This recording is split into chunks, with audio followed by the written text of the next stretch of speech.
Sekarang kita lihat di sini arti perbandingan. Perbandingan merupakan suatu hal yang sangat penting dalam matematika, demikian juga dalam kehidupan sehari-hari kita, tidak lepas dari perbandingan.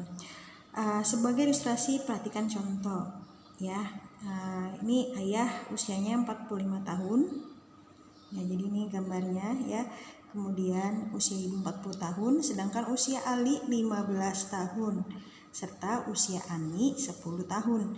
Nah, jika ditanya perbandingan usia ayah dan ibu atau usia Ali dan Ani, kita bisa lihat di sini. Perbandingan usia ayah dan ibu ya, ayah itu 45 tahun, ibu 40 tahun. Jadinya perbandingannya adalah 45 banding 40. Kita sederhanakan ya, yaitu sama-sama dibagi 5. 45 dibagi 5 9, 40 dibagi 5 8. Maka perbandingannya adalah 9 banding 8. Selanjutnya usia Ali dan Ani. Ali 15 tahun, Ani 10 tahun. Ya, maka perbandingannya adalah 15 banding 10. Dan ini kita sederhanakan ya, yaitu sama-sama dibagi 5 ya.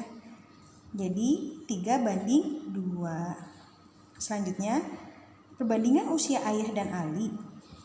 Ayah 45, Ali 15 tahun. 45 banding 15. Ingat ya, ini bukan pembagian, ini banding namanya. Karena apa? Perbandingan. Jadi dibacanya bukan bagi tapi dibanding. 45 banding 15 sama dengan 3 banding 1. Sama-sama dibagi berapa? 15. Jadi disederhanakannya dengan angka yang sama yang hasilnya tidak bisa dibagi lagi. 45 dibagi 15 itu 3. 15 dibagi 15 itu jawabannya adalah 1. Dari contoh tersebut dapat diketahui bahwa untuk membandingkan dua buah besaran perlu diperhatikan. Nah, ini dia yang perlu kalian perhatikan ya. Bandingkan besaran yang satu dengan yang lain, samakan satuannya, sederhanakan bentuk perbandingannya. Nah, ini satuannya semua sama ya. Satuan tuh ini tahun. Ya, dia satuannya sama. Kemudian sederhanakan bentuk perbandingannya. Ini dia. Disederhanakan jadi 9 banding 8, jadi 3 banding 2, 3 banding 1. Skala, karena dalam perbandingan itu ada yang namanya skala.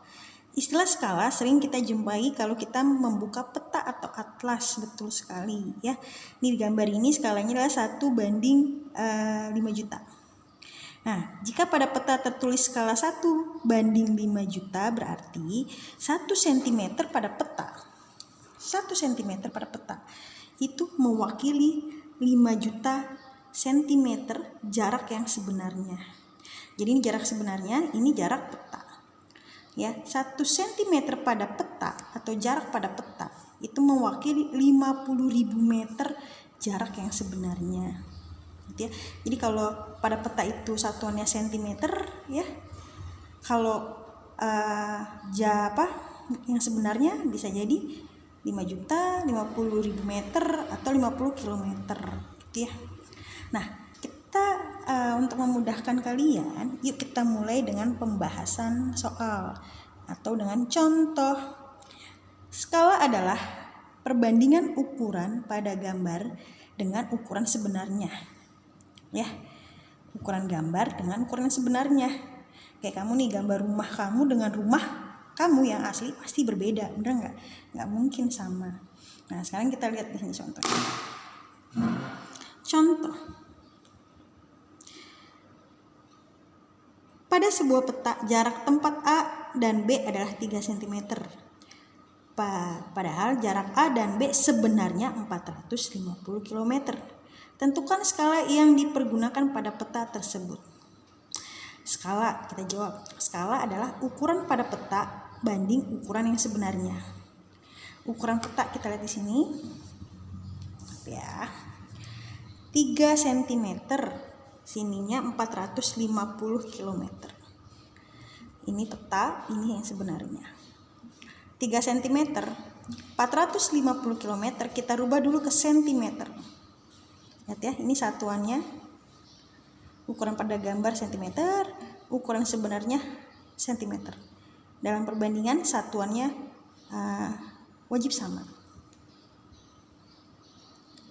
Dari km kita rubah ke cm ya. Jadilah 45 juta cm. Satuannya sudah sama, cm dengan cm. Jika satuannya sama, maka bisa kita sederhanakan. Ya, 3 banding 45 juta. Sama-sama dibagi berapa ini? Dibagi 3. 3 bagi 3 1. 45 juta dibagi 3 15 juta. Maka skalanya adalah ini jawabannya. Tentukan skala yang digunakan pada peta, maka ini jawabannya. Contoh perbandingan menentukan ukuran suatu benda dengan model benda tiruan ya, atau maketnya. Sebuah model pesawat terbang, panjang badannya 18 cm, lebar sayapnya 12 cm ya. Jika lebar sayap pesawat sesungguhnya 8 meter, berapakah panjang badan pesawat sesungguhnya? Nah, jawabnya gini, lihat di sini ya, bisa dilihat panjang model itu per lebar model, panjang pesawat per lebar pesawat. Jadi satuannya harus sama, model dengan model, pesawat dengan pesawat ya, pasti berbeda kan. Ada pesawat asli, ada pesawat mainan gitu kan, pasti berbeda.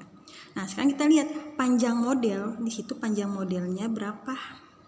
18 cm. Lebar modelnya 12 cm. Itu lebar sayapnya. Kalau kita lihat gambar seperti ini ya.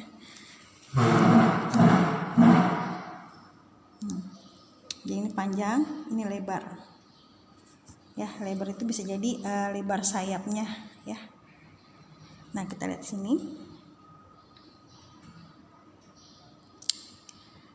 Nah, panjang pesawatnya berapa? Panjang pesawat sesungguhnya 8 meter. Satuannya jangan lupa wajib ditulis. Ini satuannya meter, sentimeter. Ya, karena panjang pesawatnya nih, kita nggak tahu berapa ya, makanya ditulisnya P per 8 gitu ya. Karena kita nggak tahu ini berapa panjang pesawatnya, kita cari. Yuk kita sederhanakan. 18 sama 12 sama-sama dibagi berapa? 6. 18 dibagi 6 3, 12 dibagi 6 2. Ini tetap P sama 8. Oke, sekarang kita kalikan silang. P sama 2 di sini. Ya.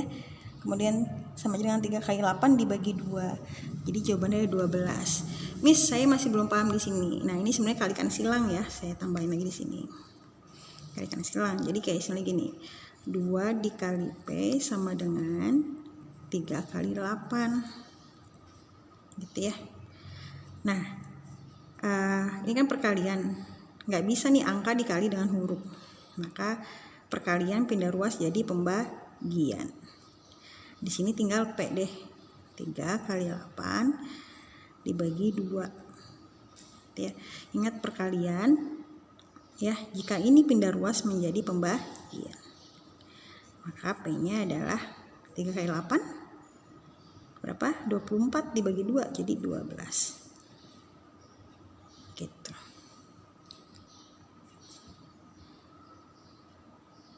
Jadi panjang badan pesawat sesungguhnya adalah 12 meter. Perbandingan senilai ya, perbandingan senilai berkaitan dengan perbandingan dua buah besaran, di mana jika besaran yang satu berubah naik turun, maka besaran lain juga berubah naik atau turun. Ya, jadi kalau dia naik, kalau dia turun ya turun gitu. Contohnya gimana nih? Kita mulai dengan contoh. Sebuah kendaraan dapat menempuh jarak 24 km dengan mengkonsumsi bensin 2 liter. Berapa liter bensin yang diperlukan untuk menempuh jarak 60 km? Kita buat tabel supaya mudah dipahami. Kita buat tabel, ingat bensin dengan bensin jarak dengan jarak ya. Jadi bensin itu 2 liter, jaraknya 24, terus jaraknya juga 60 km. kita cari berapa, karena yang ditanya berapa liter bensin yang diperlukan untuk menempuh jarak 60 km. Kita buat tabel seperti ini. Nah, sekarang logika kita ya, kita gunakan.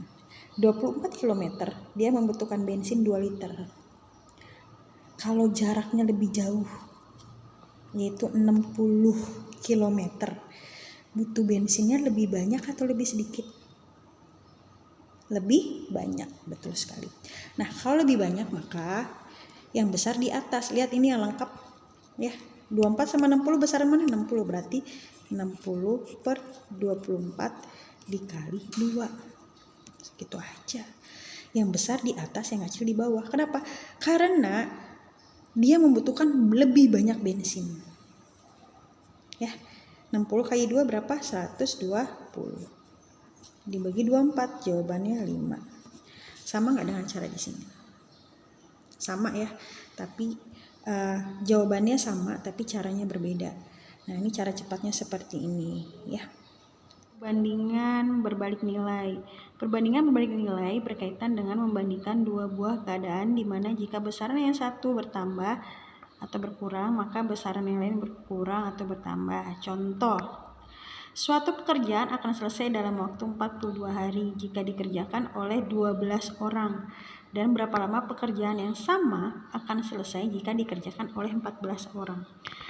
Oke, sekarang kita lihat di sini. Sekali lagi, ini kita menggunakan logika kita. Kita itu cerdas dan Allah itu menciptakan otak kita itu sangat luar biasa, ya. Jadi cukup gunakan logika, kamu bisa menjawab contoh soal yang tadi saya bacakan. Pekerjanya 12 orang. Selesainya 42 hari. Nah, jika pekerjanya 14 orang, lebih cepat atau lebih lama selesainya? Lebih cepat.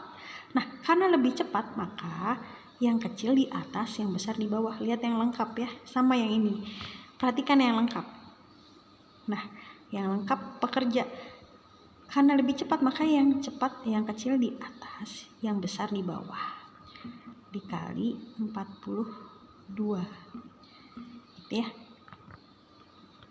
Caranya kita sederhanakan dulu juga boleh. 12 sama 14 kita sederhanakan, berarti ya sama-sama dibagi 2 ya. Berarti sini 6, di sini 7 kan gitu ya.